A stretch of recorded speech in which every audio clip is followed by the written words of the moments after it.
Napo daw sila pang naskaman niya ko pang. Mawala-wala ang mga tao, blaw. Gani, kay balayran niya 780. Nata ko ng pagkama, nagsulod sa akin, dala sulod, yawang ulat. Pagkagwa, yaging ambal niya, sulod di na ito. Kaya ang iya ko nung abana, blaw, wala pa kabalik, blaw. Ayo tayo hasulod kapag ijagli ay.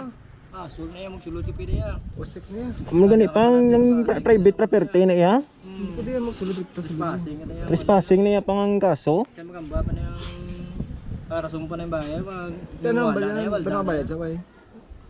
Amo to pagsulod mo na ako. Gamba ko mamba si trespassing, hindi man damo pa dan CCTV niya balay mo. Maging wala ang bayan. Oo, amis-amis pa nga puti-puti, nakatampi patolya. Alam mo po yan.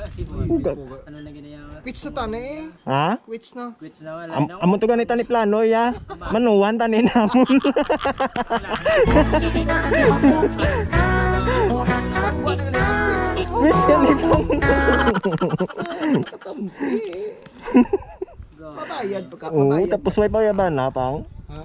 Ay sisa mo. Yagid. Yagid pang. Te pang. Alam Taman na. ko pangalong mga muna pang.